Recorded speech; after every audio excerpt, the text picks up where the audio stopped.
दोस्तों, कल मैंने राम नाम का उच्चारण करने के लिए कहा था। आप कहेंगे राम नाम क्या है? राम नाम की महिमा अपरंपार है। एक कथाहानी है। एक गांव में दो भाई थे। एक भाई महापात की, सृष्टि का कोई ऐसा धर्म नहीं था जो नहीं करता था।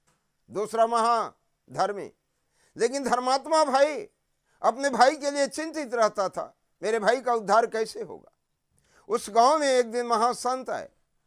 वो संत जब धर्मात्मा व्यक्ति को उदास देखे पूछे, अरे भाई, तेरे धर्म से तो बहुत से लोग स्वर्ग जा सकते हैं, तुम फिर उदास क्यों? महात्मा के सामने अपने भाई की सारी हरकत वो कह सुनाया। मेरा भाई महापात की है महाराज, उसका उद्धार कैसे होगा? महात्मा जी ने कहा, मैं अगर सच्चा संत हूं तो अपने भाई को कहो मुझे एक शाम भोजन करा दे। मैं उसके क्या भोजन करूंगा, उसका पूरा पाप ध्वस्त हो जाएगा और शायद उसको मुक्ति मिल जाए। बड़ा खुश हुआ, अपने दौड़ा दौड़ा अपने भाई के पास गया और जाकर बोला, हे भाई, एक महात्मा जी को भोजन करा दे, बाकी तो जो करता है वो करते रह। बड़ा शैतान था। कहा, मुझे मूर्ख समझ रखा है क्या जो मैं महात्मा को खिलाऊं? महात्मा मेरे को क्यों नहीं खिलाएगा? कहा, ठीक है, तुम नहीं मानता तो मैं अपनी पत्नी से खाना बनवा देता हूं, तुम मात्र परोस कर खिला देना। कहा, मैं उस पापी का मुख भी नहीं देखूंगा। जब महात्मा जी भोजन करने आ रहे थे, वो घर में दरवाजा बंद कर सो गया। महात्मा जी आकर जब भोजन कर रहे थे, कहीं ना हो तुम्हारा भाई नहीं दिखाई पड़ रहा है। अपनी सारी व्यथा का सुनाया। महाराज, वो इतना बड़ा पापी है, आप ही को पापी कहता है। वो घर में दरवाजा बंद कर सो गया। महात्मा ने कहा, मुझे भूख नहीं थी, मैं उसका पाप हरण करने आया था। महात्मा जी ने 2-4 एड़ लगाया, किवाड़ कमजोर था, किवाड़ टूट गया। महात्मा जी ने हाथ ऐंठकर और उसको मारना गुस्से से जारी किया। महात्मा जी थोड़ा ताकतवर थे, मारते मारते थक गए, लेकिन वो जो दांत बैठाया, जुबान बंद किया, कुछ बोलता ही नहीं था। जब उसके प्राण पखेरु लगा, अब निकल जाएंगे, वो मरने ही वाला है, गुस्से में आकर तिल मिलाकर बोला, नहीं बोलूंगा राम, क्या करोगे? महात्मा जी हंसे, अरे मूर्ख, अब तो तू राम बोल दिया। उसको उपचार हुआ, वो स्वस्थ हो गया। स्वस्थ होने के बाद पहले से दुगना पाप करना शुरू कर दिया।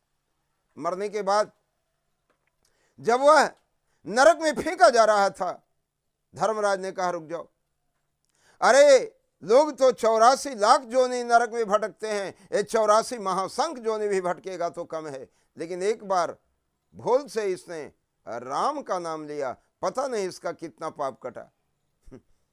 अब तो असमंजस में हूं, क्योंकि मुझे पता नहीं एक राम नाम का कितना महिमा है।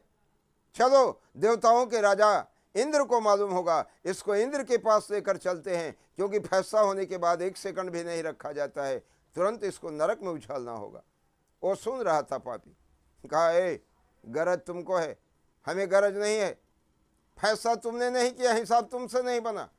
हम चलेंगे तो एक शर्त है, कंधा पले चलना होगा। धर्मराज कहीं चलो। और धर्मराज उसको कंधे पर लेकर जब इंद्रलोक को चले, इंद्र महाराज ने पूछा, महाराज, कौन सा इतना धर्मात्मा व्यक्ति है जिसे आप कंधे पर बैठा कर ला रहे हैं? नहीं महाराज, संसार का सबसे बड़ा पातकी है, लेकिन इससे भूल से एक बार राम नाम बोल दिया, बताइए इसका कितना पाप विध्वंस हुआ। इंद्र ने कहा, सब कुछ जानते हैं, राम नाम की महिमा नहीं जानते हैं। भोले शंकर भगवान नाथ, भोले शंकर वो राम नाम जपते रहते हैं, उन्हें जरूर मालूम होगा, चलिए उनके पास। कहा, इंद्र, तुमने जवाब नहीं दिया, अब धर्मराज के कंधे पर नहीं बैठूंगा, अब तेरे कंधे पर बैठूंगा। इंद्र ने कहा, अब तो फेरा में फंस गए, चलो, जब फैसला होगा तो नरक में फेंकेंगे ही। धर्मराज के कंधे से उतर कर वो इंद्र के कंधे पर बैठा और पीछे पीछे धर्मराज, आगे आगे इंद्र लेकर जब चले, शंकर भगवान ने पूछा, कौन ऐसा धर्मात्मा व्यक्ति है जिसको देवताओं के राजा इंद्र अपने कंधे पर बिठा कर ला रहे हैं और धर्मराज स्वागत में पीछे से हैं? कहा, महाराज, इसने एक बार भूल से राम नाम बोल दिया, बताइए इसका कितना पाप कटा? शंकर ने कहा, सब कुछ जानते हैं, राम नाम की कितनी शक्ति है, कितनी महिमा है, ये मैं नहीं जानता। इसलिए सृष्टि के रचयिता ब्रह्मा के पास चलें, शायद इसका जवाब वो दे सके। कहा, हे शंकर जी, आपने भी जवाब नहीं दिया तो मैं आपके कंधे पर बैठूंगा।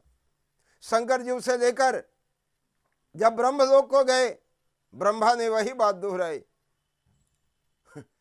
देवताओं ने उत्तर दिया, महाराज इस संसार का बड़ा पापी व्यक्ति है, लेकिन इसने भूल से एक बार राम का नाम उच्चारण कर लिया, बतलाइए इसका कितना पाप कटा। सृष्टि रचयिता ब्रह्मा ने कहा, मैं सब कुछ सृष्टि का जानता हूं, लेकिन राम की महिमा नहीं जानता। राम की महिमा शायद राम ही बतला सके, इससे विश्व लोक में लेकर चलो।